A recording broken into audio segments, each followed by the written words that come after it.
આણંદ જિલ્લાના બોરસદ તાલુકાના વાલોડ ગામે, જ્યાં અમારી જોડે છે આદરણીય શ્રી અતુલ જીવનલાલ શાહ, જેઓ આપણને અવર આણંદ અને અવર ગુજરાતના માધ્યમથી આ કોરોનાના મહામારીના સમયમાં સૌ સાથે મળી આપત્તિને અવસરમાં બદલીએ અને ઉજ્જવળ ભવિષ્યના વિશ્વાસને કેળવીએ એ વિષય પર આપણને સંબોધન કરશે. જી સર. નમસ્કાર મારા સૌ આત્મીય સ્નેહીજનો. અવર આણંદ અને અવર ગુજરાત. આણંદ એટલે ચરોતર પ્રદેશની ગૌરવવંતી ભૂમિ. આણંદની પડોશમાં આવેલું કરમસદ એટલે વિશ્વ વંદનીય ભૂમિ. ઈસવીસન 1875માં માતા લાડવાની કુક્ષી અને પિતા ઝવેરભાઈના કુળમાં જન્મ ધારણ કરી એ પ્રાગટ્ય પુરુષ સરદાર વલ્લભભાઈ પટેલ કે જેમણે 562 રજવાડાનું એકત્રીકરણ કરી એક અખંડ ભારતની ભેટ આપણને સૌને આપી. સ્નેહીજનો, આણંદ એ આપણો જિલ્લો છે, ગુજરાત એ આપણું રાજ્ય છે, ભારત એ આપણો દેશ છે. પરંતુ આપણી સંસ્કૃતિએ આપણને ક્યારેય સ્વાર્થી બનવાનું શીખ્યું નથી. આપણે તો વસુધૈવ કુટુંબકમની ભાવના સાથે ડગ માંડીએ છીએ.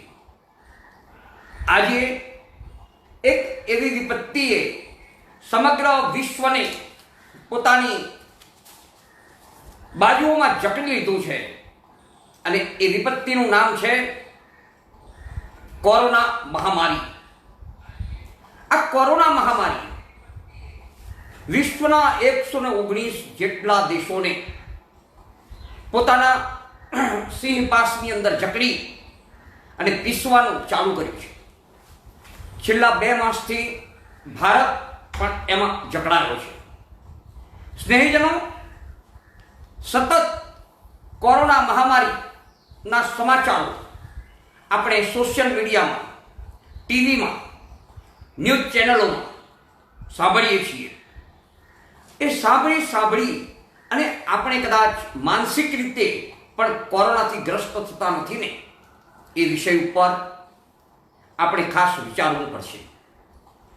કોરોનાથી છુટકારો મેળવવા માટે આપણે શું કરી શકીએ અને કોરોના પૂર્ણ થયે ભારતનું શું ઉજ્જવળ ભવિષ્ય હશે, આપણા સૌનું શું ઉજ્જવળ ભવિષ્ય હશે, તે વિષયની અંદર હકારાત્મક રીતે જો વિચારીએ તો કદાચ માનસિક રીતે આપણે કોરોનાથી ગ્રસ્ત ન બનીએ. આ માટે મારું આપ સૌને એક નમ્ર નિવેદન અને વિનંતી છે કે સતત કોરોના અને કોરોના મહામારીના સમાચારોમાં આપણે ઉલઝેલા ન રહીએ, પરંતુ તેનાથી થોડા દૂર હટી, કારણ આ જગતની અંદર 2 યુનિવર્સલ ટ્રુથ છે, શાશ્વત સત્યો. એમાં પહેલું છે મૃત્યુ અને બીજું છે પરિવર્તન. મૃત્યુ અને પરિવર્તન આ 2 જ જગતના શાશ્વત સત્યો છે. ભૂતકાળની અંદર આજથી 100 વર્ષ પહેલા, 200 વર્ષ પહેલા પણ અનેક મહામારી આવી છે. એ મહામારી આવ્યા પછી ફરીથી આપણે ઊભા થયા છીએ. વિશ્વ દોડતું થયું છે અને વિશ્વએ હરણફાળ ભરી છે. તો શું આ મહામારી પણ કાલે ચાલી જશે? આ મહામારી એ કાયમી નથી. હા, મહામારીના કારણે થોડોક સમય સમાજની વ્યવસ્થા, આપણી જીવનની રહેણી કરણી કે આપણા અર્થકારણ ઉપર ઝાંખી પાતળી અસરો આવશે, પરંતુ એ અસરોમાંથી પણ આપણે નીકળી અને પાછા ઉજ્જવળ ભવિષ્ય તરફ ડગ માંડીશું. સાધક, ભાજક, રંજક, આલોચક અને પાચક, આ 5 પ્રકારના પિત્ત જે મનુષ્યના શરીરની અંદર રોગકારક છે. 5 પિત્ત રોગકારક નથી, પરંતુ જ્યારે પિત્ત પ્રકૃતિની વૃદ્ધિ થાય અને એ પિત્ત પ્રકૃતિના કારણે વ્યક્તિ ની શ્વાસ નળીની અંદર થઈ અને પિત્ત જ્યારે ફેફસામાં જાય ત્યારે એ કુંપિત થયેલો પિત્ત એ ફેફસામાં રહેલા વાયુકોષોની આજુબાજુ વીંટળાઈ જાય. એની ચિકાસના કારણે વાયુકોષોનું ફૂલવું અને સંકોચાવવું એ ગતિ મંદ થાય. ગતિ મંદ થતાં ઓક્સિજનની માત્રા ઘટે. એના કારણે શરીરના લીવરની અંદર સોજો આવવું, કિડનીનું ફંક્શનિંગ ઓછું થવું, આવા વ્યાધિ થાય. હવે શ્વસન તંત્રની મુશ્કેલી કોરોનાના કારણે થાય છે આવું સાયન્સ કહે છે. પણ એ શ્વસન તંત્રની અંદર થતી મુશ્કેલીમાં મૂળ તો આ પિત્ત પ્રકૃતિ જ ભાગ ભજવે છે. આવા સંજોગોની અંદર પિત્તનું શમન કરનારી અનેકાનેક ઔષધિઓ જે આપણે ત્યાં પરાપૂર્વથી પરંપરાગત ચાલે છે એવી ઔષધિઓને આપણે ગ્રહણ કરીએ. સ્નેહીજનો, આપણે ગ્રહણ કરીએ, પણ એની સાથે સાથે એક સામાન્ય દાખલો લઈએ કે આણંદ જિલ્લો છે. આણંદ જિલ્લાની અંદર 8 તાલુકા છે. 8 તાલુકાના સમથિંગ 370 જેટલા ગામ છે. આ 370 ગામની અંદર જો કોઈ ચોક્કસ સમાજસેવી સંસ્થાઓ કે વ્યક્તિઓ એકઠા થઈ અને ગામના દરેકે દરેક વર્ગ અને વર્ણના વ્યક્તિઓને જો આવા આયુર્વેદિક પારંપરિક ઉપાયો સહજ બનાવે તો સ્વાભાવિક છે કે આખો આણંદ જિલ્લો કોરોનાથી મુક્ત રહે. કારણ આ જે આયુર્વેદિક ઔષધિઓ છે જેની અંદર પરાપૂર્વથી વચ્ચે એક નાની વાત કહી દઉં આપણે કે અનેકાનેક વર્ષો પહેલાં જ્યારે વિદેશની ધરતી ઉપર કોઈ મેડિકલ કોલેજ નહોતી એવા સમયે પણ આપણે ત્યાં આયુર્વેદની પરંપરા મુજબ દરેક ઘરની અંદર ડિગ્રી સિવાયના ડૉક્ટર હતા. આજે આપણા દાદીમાને પૂછીએ કે અન્ય કોઈ પણને પૂછીએ તો અરડુસીનો ઉકાળો તો કે શરીરના પિત્તનું શમન કરે, તુલસીનો ઉકાળો, બાજરી અને અજમાનો કાઢો, ઇન્દ્રજો, કાળી જીરી, મામેજો, આ બધી જ જડીબુટ્ટીઓ એ આપણી સંસ્કૃતિની ધરોહર છે. અને એ જડીબુટ્ટીઓના કારણે જ આવનારા ભવિષ્યની અંદર ભારત વિશ્વગુરુ બનવાનું છે. ભારતની અંદર, હિન્દુસ્તાનની અંદર આજથી 5,000 વર્ષ પૂર્વે આ જડીબુટ્ટીઓ, આપણે રામાયણમાં જઈએ તો સંજીવની જડીબુટ્ટી હનુમાનજી જે લઈ આવ્યા ને લક્ષ્મણજીને બચાવ્યા, તે પ્રકારે પરાપૂર્વથી જડીબુટ્ટીઓનું આપણે ત્યાં વિશિષ્ટ મહત્વ છે. એવી જડીબુટ્ટીઓ માટેનો ઉકાળો ગામે ગામ આપણે શું શરૂ ન કરી શકીએ? કરી શકાય. દરેક ગામની અંદર દાનવીરો છે, દરેક ગામની અંદર જગડુશાઓ છે, પણ માત્ર જરૂર છે આપણે આપણા આત્માને ઢંઢોળવાની. જો આપણે આપણા આત્માને ઢંઢોળીશું અને સમાજ પ્રત્યેની આપણી જે પ્રાથમિક ફરજ છે એ ફરજ પ્રત્યે થોડાક પણ સભાન બનીશું તો અવશ્ય આપણે આપણા ગામ, નગર, મહોલ્લાને કોરોનાના ચેપથી મુક્ત રાખી શકીશું. હા, આ બધા ઉપાયોની સાથે સાથે નામદાર સરકારશ્રીએ જે સોશિયલ ડિસ્ટન્સિંગ, માસ્ક પહેરવા, લોકડાઉનમાં રહેવું, આ બધી જ બાબતોને પણ આપણે કાયદાને પૂર્ણ સન્માન આપી અને ફોલો કરવાનું છે.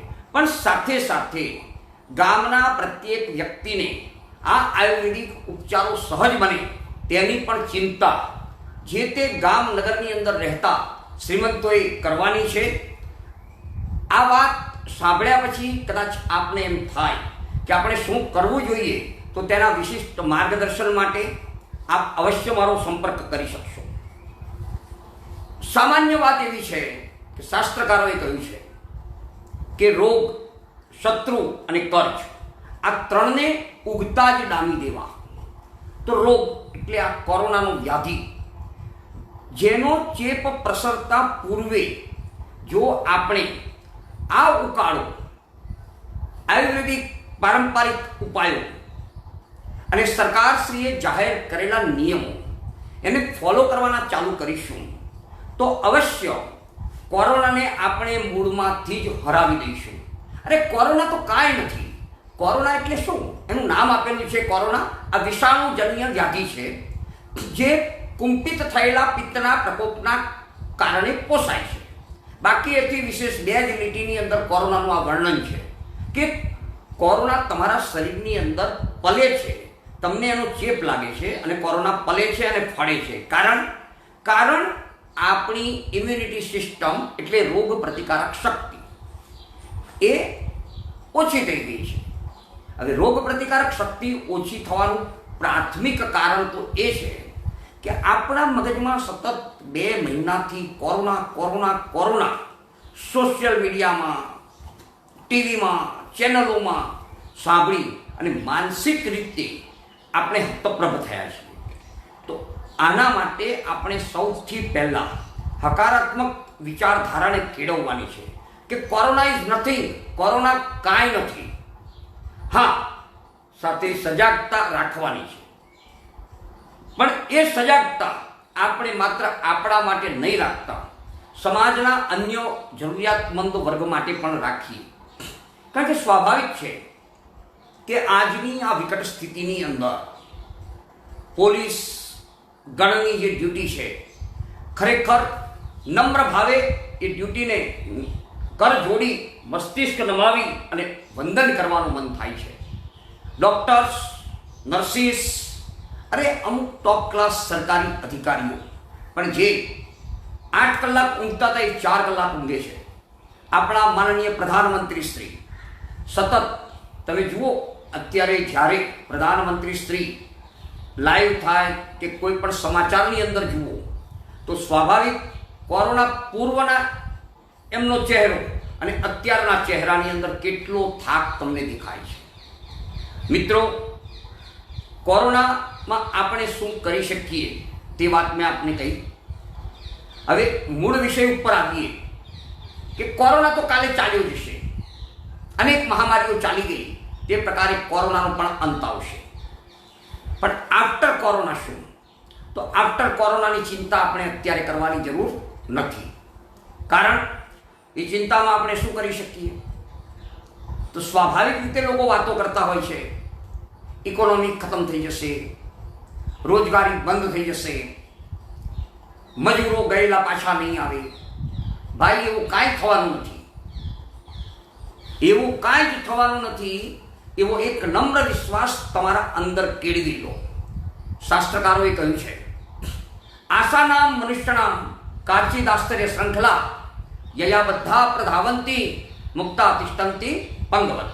આશાની કડીથી જે બંધાયેલો છે ને તે જ પોતાના ધ્યેયની સિદ્ધિ સુધી પહોંચી શકે છે. જેણે આશા છોડી દીધી છે તે પોતાના ધ્યેયને પ્રાપ્ત કરવા માટેની યોગ્યતા ગુમાવી ચૂક્યો છે.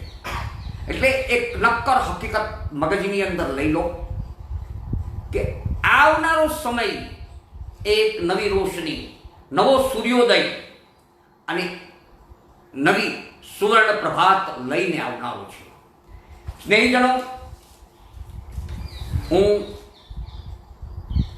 તારીખ 10 માર્ચ 2020ના દિવસે ક્વીન્સટાઉનમાં હતો.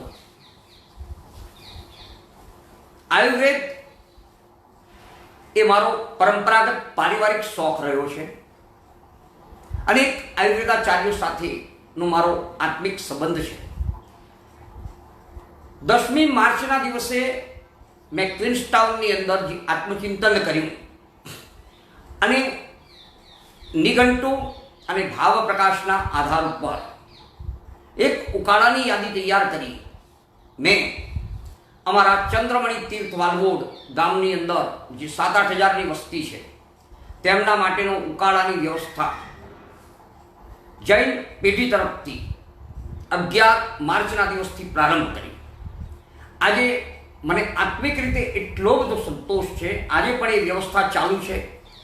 એટલો બધો અંતરથી સંતોષ છે કે અમારા ગામની અંદર એક પણ વ્યક્તિને હાલ સામાન્ય ખાંસી પણ નથી, સામાન્ય શ્વાસની તકલીફવાળા કે ડાયાબિટીસની તકલીફવાળાને પણ અનેક બેનિફિટ થયા છે.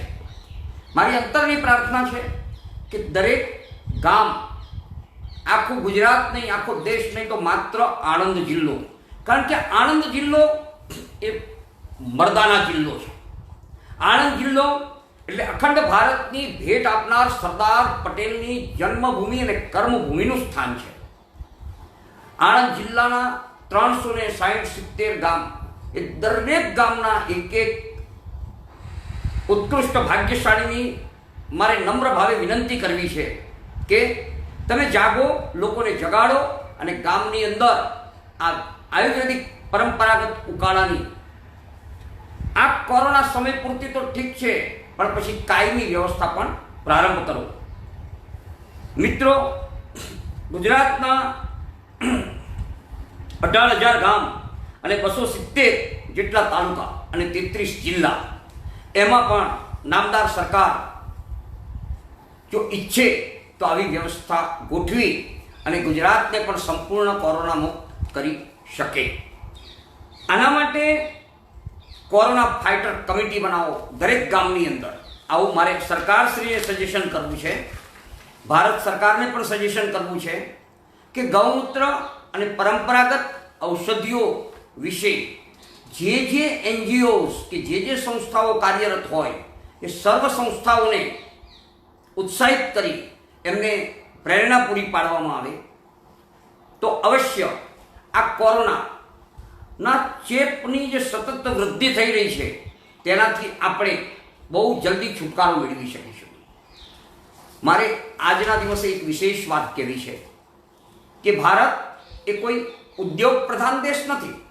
ભારત એટલે કૃષિ પ્રધાન દેશ છે. ભારતના કોઈ ઇકોનોમિસ્ટને પૂછીએ તો એના જીડીપીની અંદર મહત્તમ ફાળો એ કૃષિ પેદાશનો છે.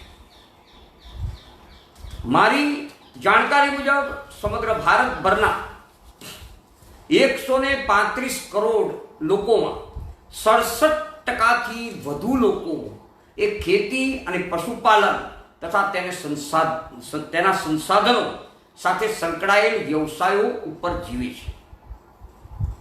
તો ખેતીને અને પશુપાલનને એક વિશિષ્ટ ઇન્ડસ્ટ્રીઝ રૂપે જો સરકારશ્રી પોતે સ્વીકારે, એના માટેના યોગ્ય વિશિષ્ટ બજેટોની ફાળવણી કરે તો સ્વાભાવિક છે કે આ દેશની અંદર રોજગારીની ક્યારેય કોઈ કમી નહીં રહે. કારણ કે આખી દુનિયાને આજે જરૂર પડશે જીવવા માટે અન્નની અને પોષણ માટે પશુની. તો અન્નના ઉત્પાદન માટે કૃષિ અને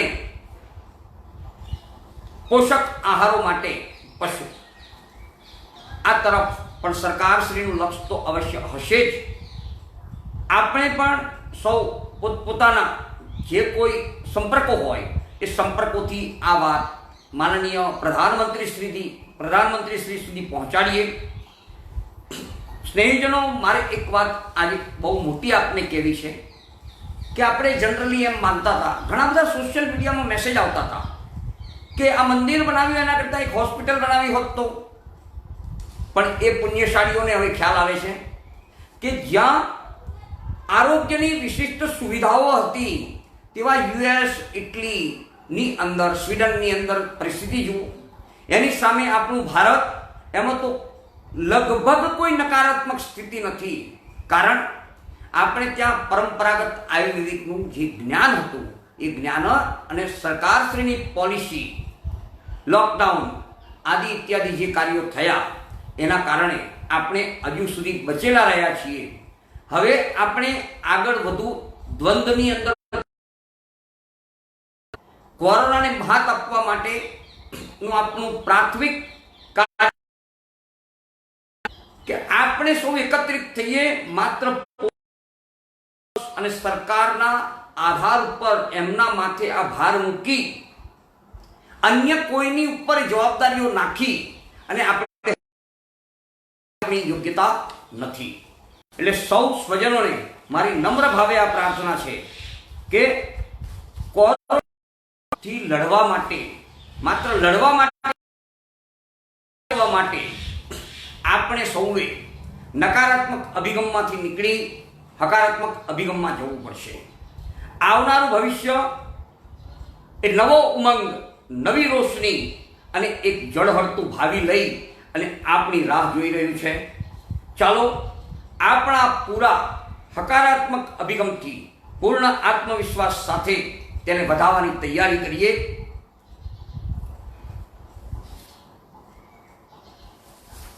આ સિવાય ઉકાળા બાબતમાં કે અન્ય કોઈ બાબતમાં જો આપ કોઈ જાણકારી મેળવવા માંગતા હોય તો અવશ્ય મારો સંપર્ક કરશો. આ વિષયની અંદર મારે બીજી ઘણી બધી બાબતો આપને કહેવાની છે, પરંતુ સમય 10 મિનિટ છે. Thank you. સ્નેહીજનો,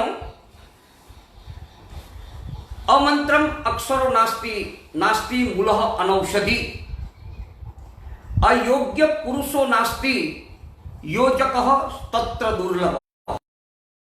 આ જગતની અંદર એ મંત્ર સ્વરૂપ નથી એવું ન કહી શકાય. કોઈ પણ વ્યક્તિ અયોગ્ય નથી અને કોઈ પણ ઔષધિ જડીબુટ્ટી એ ઔષધિ રૂપ નથી એવું ન કહી શકાય. આ બધું જ, દરેક જડીબુટ્ટી ઔષધિ રૂપ છે. દરેક વ્યક્તિ યોગ્ય છે, માત્ર જરૂરિયાત છે તો યોજક તત્ર દુર્લભ. એટલે યોજક નેતાગીરી લઈ આગળ સેનાપતિ બનવાનું અને લોકોને માર્ગદર્શન આપવાનું, લોકોને ભાવનાઓને જગાડવાની અને જાગેલી ભાવનાઓથી સમગ્ર વિશ્વના કલ્યાણની ભાવના સાથે આપણી યથાયોગ્ય શક્તિ જેટલું કલ્યાણનું કાર્ય આપણે કરવાનું.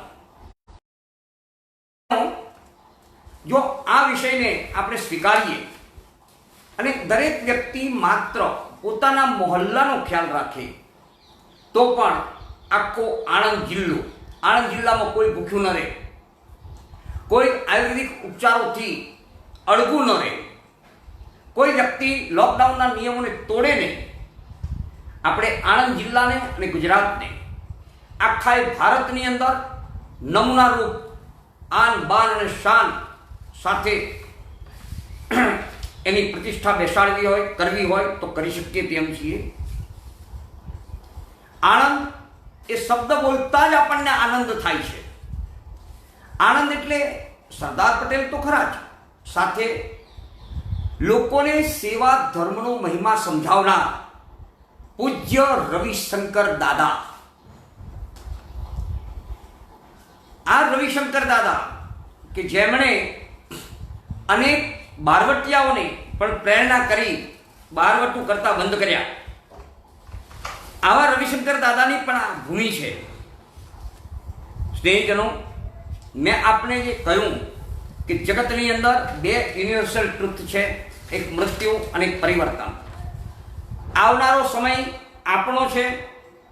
આ દેશની ઇકોનોમી, આ દેશનું અર્થતંત્ર કે આ દેશની રોજગારી, લોકોની નોકરી અને લોક સુખાકારી એ બધું એ સમયની સાથે પાછું ગોઠવાઈ જવાનું છે. જે સમય ગઈકાલે ગયો છે તેવો ખરાબ સમય આવતીકાલનો નથી. આવી એક વિશિષ્ટ આશા સાથે જો આપણે આગળ વધીશું 20 મિનિટ ચાલવાના તો અવશ્ય આપણે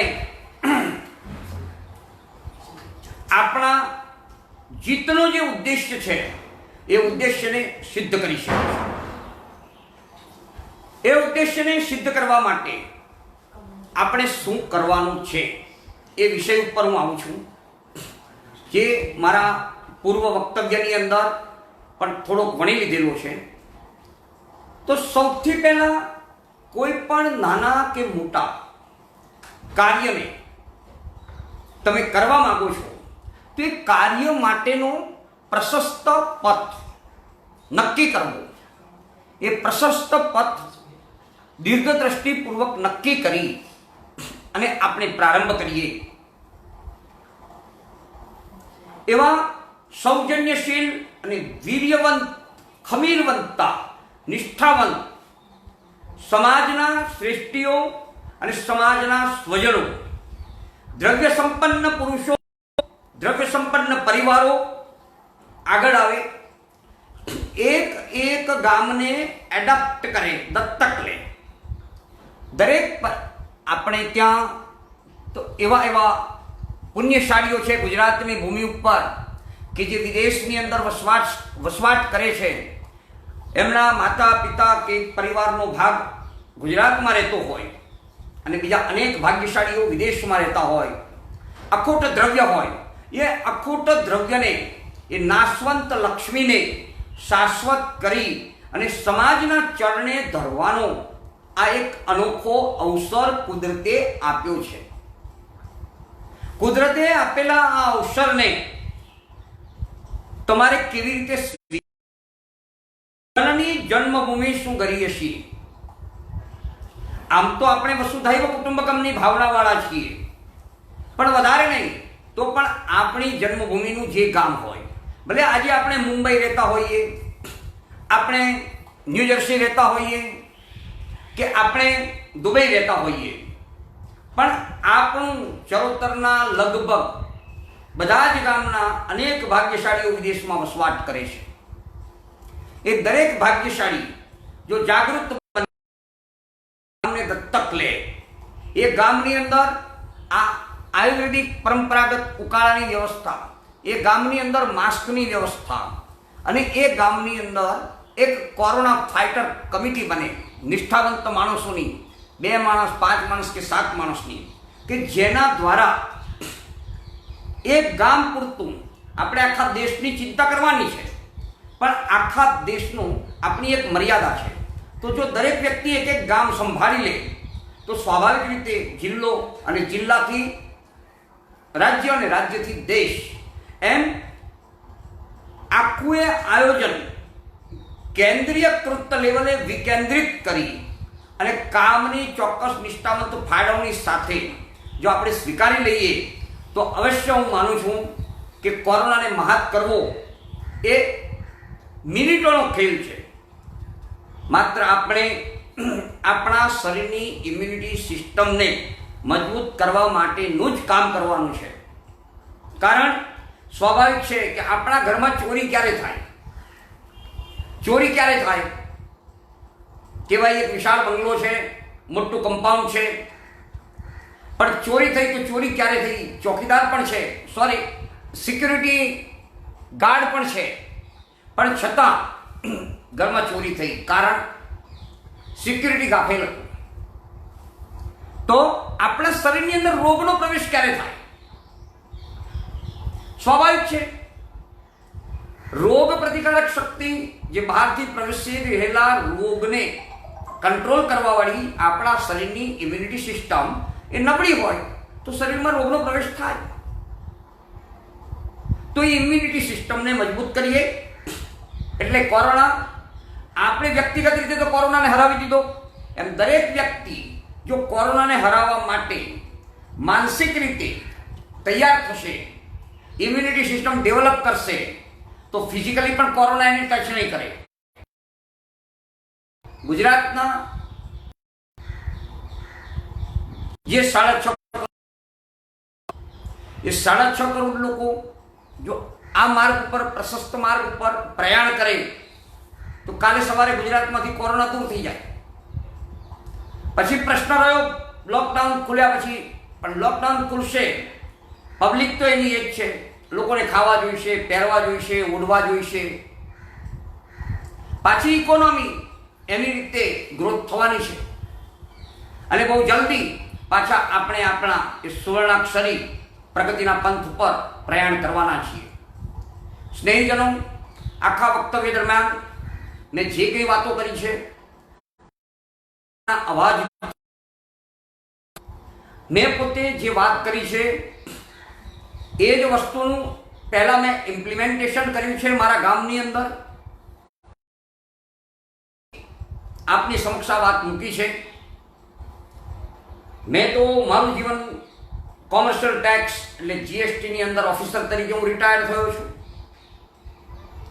પણ ત્યાર પછી આયુર્વેદ અને ધર્મના આવા ક્ષેત્રો સાથેનું જે જોડાણ હતું એ જોડાણના કારણે સમાજના નીચેથી ઉપરના તમામ વર્ગને મદદરૂપ થવાની ભાવના, આ ભાવના એ મારો અંતરનો આનંદ કરાવનારી ભાવના, એવો જ અંતરનો આનંદ અને એવી જ સાહજિક સહજાનંદ અનુભવ આનંદ મેળવવાનો ઈશ્વરે આપેલો આ મોકો એ ક્યારેય ચૂકશો નહીં. અમે આવી ગયા છે. આજે એને સ્વીકારી લો. આખા એ વક્તવ્યમાં ક્યાંય કંઈ પણ ક્ષતિ થઈ હોય, કોઈ શબ્દ આગળ તો મને ક્ષમા કરજો. જય ભારત, જય જય ગરવી ગુજરાત, જય ચરોતર, જય ચરોતર.